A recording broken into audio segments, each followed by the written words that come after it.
Charleston White just did the one thing even his haters didn't think he'd do. He went straight at George Floyd and even dissed his daughter. Hey, bro, come on now, dog. Come on, man. Yeah, you heard me right. Now the internet crying, cancel him, but cancel who? He ain't got no sponsors, no endorsements, no deals to lose. He already been canceled. If anything, y'all just making him bigger. Not me saying this and making the video about him. And behind all this, Steven Jackson, still playing bodyguard for George Floyd years later. But what happens when two grown men turn a tragedy into a clout fight? That's what we're getting into today. Everybody online hollering the same thing. Cancel Charleston White. Get him out of here. Twitter, YouTube, IG, whole wave of people acting like they about to erase him. But let's keep it real. Cancel who? Charleston ain't got no Nike deal, no Sprite commercial, no Grammys lined up. He not one of these Hollywood dudes that fold when brands start pulling out. Matter of fact, that's why he even popping right now, because he already got banned off half the internet. We do not care. YouTube snatched him. Instagram snatched him. He just keep coming back louder. Y'all remember when they tried to cancel Andrew Tate? Or even back in the day when they tried to mute Boosie? Same thing. They ain't disappeared. They just found a new lane and got bigger. That's Charleston. He the kind of dude where the more you try to silence him, the more people start checking for him. You give him free promo every time you say his name. Cancel culture don't work on cats who ain't got nothing to lose. Now this whole cancel Charleston thing, it ain't random. The spark behind it, his long-running beef with Steven Jackson. Yeah, Captain Jack from the NBA. These two been at each other's necks for like 3 years straight. And right now, it flared up again because Steven been out here trying to play protector, standing up for George Floyd's name every chance he gets. Doing the right thing. I'm winning. I'm just trying not to pay attention to you idiots, man. But like, it's just hard, bro. Like, Lil Yachty, bro. You been whacked, my nigga. You think you saying George Floyd name and trying to use his name in the bar that's gonna make people like your whack ass music, my nigga? Shit, y'all the only era that feel like demeaning the dead and saying that shit cool, my nigga. It ain't. And it's me and the whole third ward and the whole Houston, Texas riding behind G, man. Don't ever say his name, bro. Y'all, none of y'all knew G. Nothing about him. But y'all want to say his name for clout. Put his knee up on his neck. I do joke. That's some weak ass. Let somebody die in your family. We gonna do a whole skit about it and see how funny it is, bro. Cut that shit out, man. It's on you whack Sambo ass nigga do shit like that. To all the blogs and shows that's calling me about the Lil Yachty George Floyd situation. Some of y'all don't respect because y'all never have content. All y'all do is look for mess. Some of y'all do. I won't be doing no interviews about it. I spoke to him. He's a smart young man. He's winning for a reason. He's a smart, super smart individual. He made a mistake. He apologized. We moved on from it. It's over with. Charleston sitting back like, hold up. I remember when this same dude tried to G-check me too. Oh, shit. Here we go again. So every time Steven Jackson speaks on Floyd, Charleston get triggered because it take him right back to the old drama. So when you see Charleston going this hard, it ain't just about George Floyd. It's personal history with Steven Jackson boiling back to the surface. See, this whole cancel Charleston wave, it ain't just the internet being bored. The gas behind it is his long-running beef with Steven Jackson. Y'all know Steven, ex-NBA champ, all the smoke podcasts. I always remind the folks, he not your typical baller. He from the streets. He built this image like he's part motivational speaker, part OG that'll still pull up if you feel disrespected. Now, him and Charleston been going back and forth for damn near 3 years. They don't even need a reason at this point. Every little thing spark it back up. And right now, Steven out here riding super hard for George Floyd, his childhood homie, checking rappers, checking anybody he feel playing with Floyd's name. Charleston sitting back watching like, yo, I seen this movie before. Dude try that same tough guy act with me. So when you see Charleston get extra disrespectful, it ain't just about George Floyd.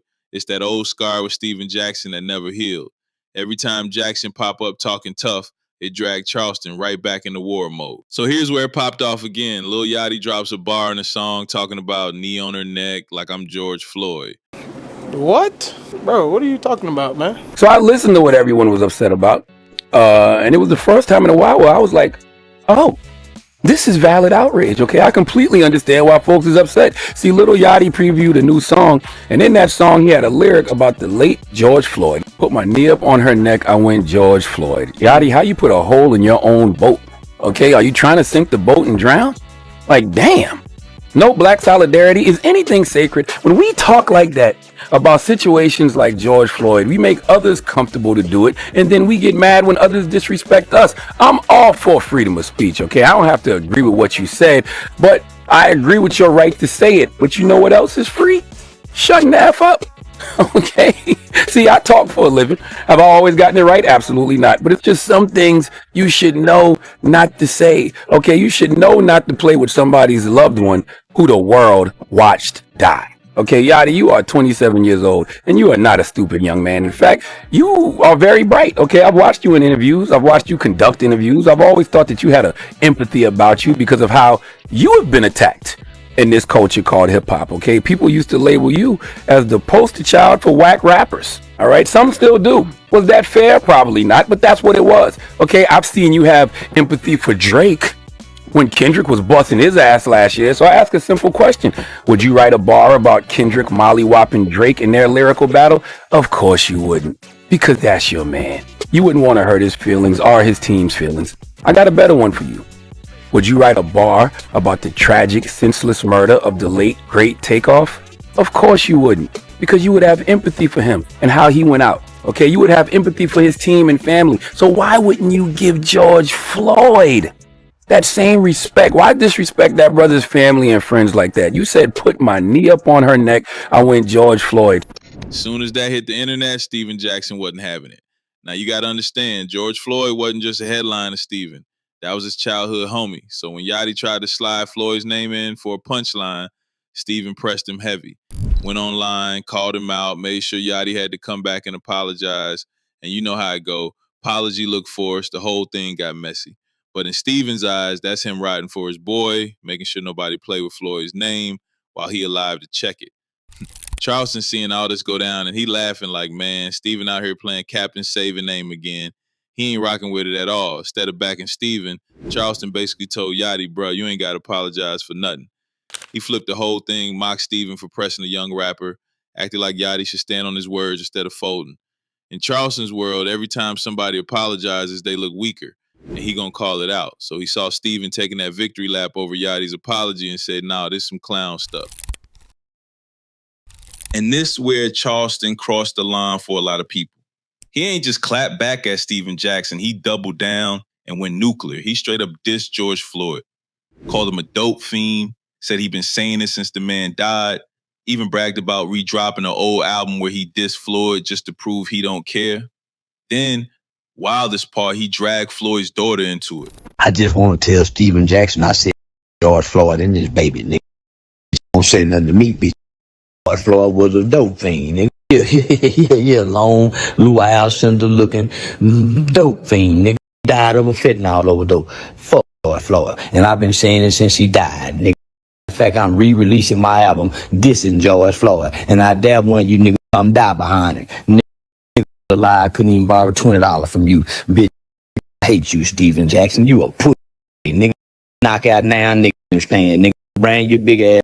Fuck me in Texas, nigga. You know what it is, nigga. That's King Shoe. You ain't never looked for me. Fuck George Floyd. It's fuck nigga. Mama! That's what it bitch. That white boy shoving, need him to death. I'm sorry. He died of a fentanyl overdose. Fuck your pussy basketball playing ass. Come on, bruh. The homie already gone, and his little girl old enough to see this stuff online. Whatever beef you got with Steven, the daughter ain't got nothing to do with it. That move had a lot of people, even folks who don't like Charleston, saying, yeah, that's too far. Now here's where it get complicated, because not everybody look at George Floyd the same way. Some see him as a symbol, a movement. Others point back to his past and say he shouldn't be celebrated. Real talk, Floyd lived a polarizing life. He got caught up in crime. At one point, even charged in a home invasion where a woman had a gun put to her stomach. Some reports say she was pregnant. Some say she wasn't. But either way, that story stick with people. So when folks debate George Floyd, it's split down the middle. Some say he's a victim who sparked the movement. Others say, nah, look at his past. Why y'all calling him a hero? And honestly, you can't stop those convos. You might not agree, but the man's story left people divided. Steven Jackson wasn't just talking on IG, he claims he really moved on it.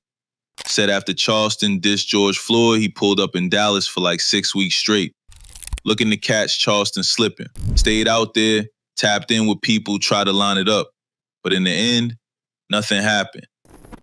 You got to know who you're dealing with. So with me, I'm not your average basketball player, dog. I'm not. I'm sorry. I ain't patting myself on the back, but sometimes I break my arm and I do pat myself on the back. But at this moment, I'm not, bro. But I'm going to keep it funky with you. Charleston said that shit about George Floyd. I went to Dallas for 6 weeks straight. He'll tell you, I was there for Big 3. His partner, Dewberry, tell you, called him. You got a problem. You got, let's meet, let's squab, whatever, how you want. Right now. I'm here.